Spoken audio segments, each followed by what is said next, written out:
Hello and welcome to the Wolfchase Toyota Insider on the Memphis Tiger Network. I'm Jeff Brightwell, joined by Richard Mulrooney as we wrap up the season. I'm sure we'll catch up with you in the summer, Coach. But the season comes to an end. Unfortunate loss on senior night, but still doesn't dampen the contributions the senior class made this year. And all these sports, especially the fall sports that had to be shifted over to the spring, they had to deal with a lot and really had to lead the teams through a lot more than just the sport they were playing. Yeah, I mean, just the night sort of wraps up what the last year's been. We had the storm come in, delay of the game, and then we actually had to do our senior night sort of in outside the football complex, which was nice, just the parents and the players. But at the end of the day, it's about celebrating them and sending them off and just thanking them. And it's a group that I've spent a lot of time with. We've had our high ups, and obviously we've been through some slow times, but at the end of the day, I think these kids grew on and off the field, and they'll always be a part of a program. So it's sad to see them go, but at the same time, I'm excited for their future and following them, whether that's with soccer, whether that's with just life in general. But I'm proud of them, and hopefully we've prepared them for whatever's next in life.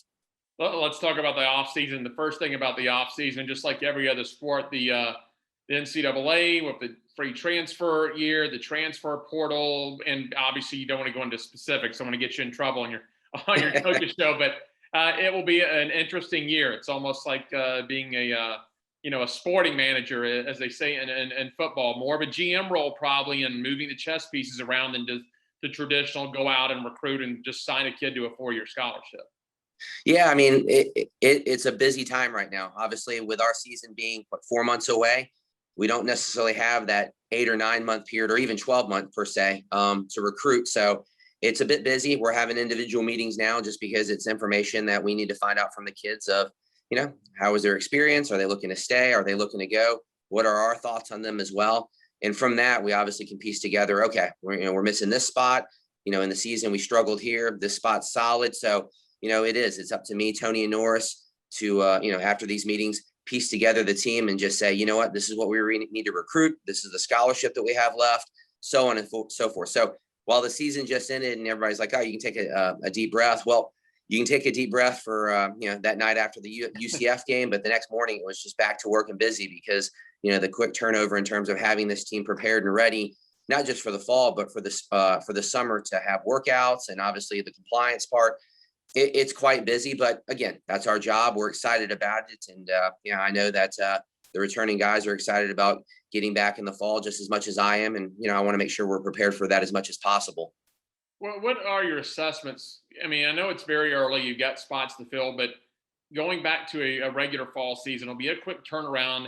And the spring season was, it was good for some teams, bad for some others. It's always going to be judged on the bottom line, wins and losses. And I've talked to some other fall coaches playing in the spring, not that they don't want to try to be successful and win in the spring this year, but with shortened seasons all around, using it as an evaluation period, almost a spring training type, get ready for the fall. And you guys in men's soccer, you only had conference games. So you either got out to the hot start and rode it, or unfortunately didn't get out to a hot start and didn't have a longer season to try to recover. And that was just the way the spring went. Yeah, I mean, it was a challenge, but it was a challenge for everybody. At the end of the day, I'm happy we got games in. There were some conferences and some teams that chose not to play or opted out, and that's their choice. And I respect for that. But at the end of the day, I'm happy our conference, I'm happy our athletic department gave me the option to have these games, just because these kids didn't get games in the last fall. These kids didn't get games last summer, and then we actually were able to get 3 games before this pandemic hit. So it's been a long time that these kids haven't gotten games. And at the end of the day, they came to Memphis to get their education, but they came here to play games. And for them to be able to get these games, win or lose, I think that's a win on our end. Now going to the next level, yes, I'm competitive, don't like losing, but at the same time, taking everything into consideration, taking into the accounts or the objectives of what you just said in terms of giving guys minutes, this season not counting, there's a plus with that. We're able to get evaluations on freshmen that will be freshmen again next fall because it didn't count as their freshman year, or seniors that want to come back, or so on and so forth. So 100%. Yeah, I have a good feeling and a good idea of how to move forward with this team. And yeah, we fell short in certain areas, and that's true with the coaching staff. That's true with the players. That's everything in general. As I told the guys in our end of the year meeting, there's only one team at the end of the spring that's going to be pretty content and happy. And I would think that that's the one that's holding the national championship, Right. and all the rest of them, fell a little bit short. Whether it's a little bit closer than others, you have a good feel for what your team's going to need, and I've got a really good feel of the direction of this team, and I'm proud of them too. Like I said, our record's 2-8. That's it's easy. You can look it up on the internet. But at the same time, there's a lot of OT games that we could have won. Yeah. There's other games we could have lost as well. So I don't think we're far off. This is a beast of a conference. It really is. To play each of these teams twice.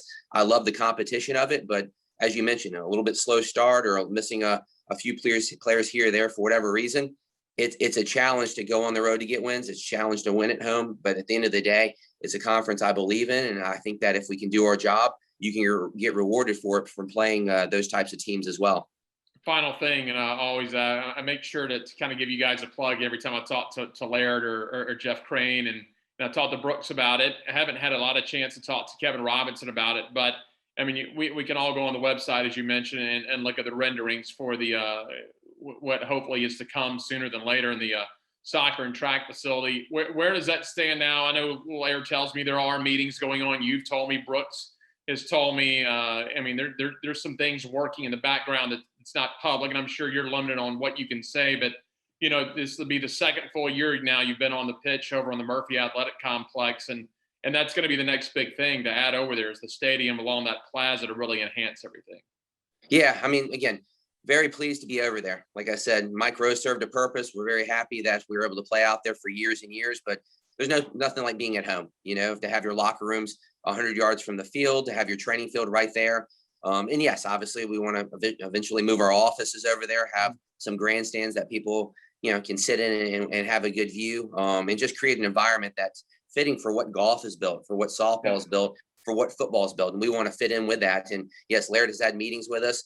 There's in talks. And obviously, yes, that pandemic maybe set us back a little bit, but that doesn't mean we're not going to get to where we need to. I think obviously the scoreboard, that might be the next thing on there. We fundraised for that. And I think if I'm not mistaken, that probably would have been a good option to have for this last fall. But money was an issue. And I think Laird and the staff have done a great job of monitoring that and making sure our sports play first off, more so than giving us things that we want more so than we need. Yeah. So I think the scoreboard's on its way. And at the same time, there's fundraising starting to go on for those facilities over there. It just takes time. Yeah. But I do know that the budget's been handled properly. And I'm very, very confident that, I can't say in a year or two, but at the same time, we're going as quickly as we can, but being efficient with it, that we're not putting other sports under just because men's soccer or track needs their stadium. But it's moving forward and we're excited about that. Although we just don't know the date of it. I do know that, the talks have been happening and, time will tell in terms of how quickly it can go. But at the end of the day, we have a home over there. It's just sort of an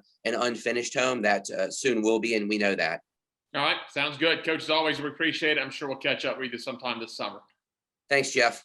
That's Richard Mulrooney. I'm Jeff Brightwell with the Wolfchase Toyota Insider on the Memphis Tiger Network.